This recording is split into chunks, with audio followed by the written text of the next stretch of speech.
Aux États-Unis, le 19e siècle a été marqué par une grande marche vers l'ouest. Des millions de colons s'y sont installés pour occuper et explorer les territoires de l'ouest des États-Unis. Autour de 1850, on découvrit de grandes quantités d'or en Californie.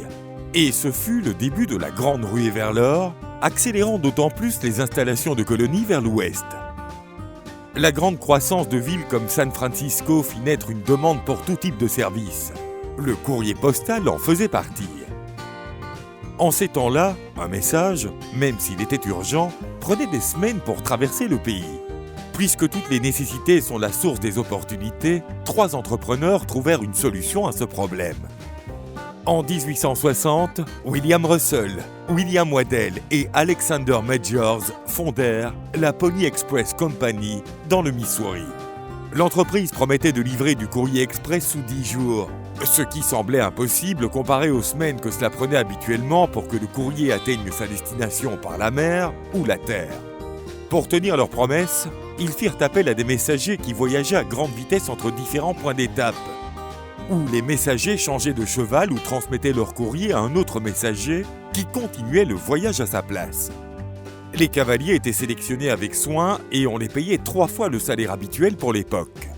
Et ce n'était pas pour rien, car la mission de ces hommes était difficile et dangereuse. Ils devaient parcourir 120 km en une journée. Même si les itinéraires étaient sélectionnés avec soin pour éviter les risques inutiles, les cavaliers devaient traverser des territoires où les Indiens étaient hostiles et où les bandits et grands voleurs étaient nombreux. La stratégie de défense de base des employés du Pony Express en cas d'attaque était d'abord de s'enfuir sur leurs chevaux rapides. Mais chaque cavalier portait un revolver et parfois un fusil, arme qui devait uniquement être utilisée en dernier recours. Ce service devint célèbre pour le courage de ses cavaliers et pour sa qualité. Le cavalier plaçait un sac spécial sur la selle du cheval que l'on connaissait sous le nom de mochila. C'était là qu'il plaçait le courrier. À l'époque, on disait souvent qu'un messager pouvait perdre la vie, mais jamais son mochila. C'est pour cette raison que les messagers étaient particulièrement soigneux avec leur mochila, jusqu'à ce qu'il soit passé au cavalier suivant qui prendrait sa place sur son itinéraire. À son apogée, la Pony Express Company était installée sur 150 stations, possédait 400 chevaux avec 120 passagers opérant à toute heure, ainsi que des milliers d'autres employés qui les soutenaient dans leur mission.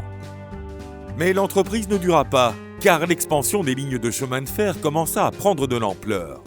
Ce fut l'arrivée du télégraphe qui finit par sonner la faillite du Pony Express, car on n'avait plus besoin alors des messagers express que proposait l'entreprise.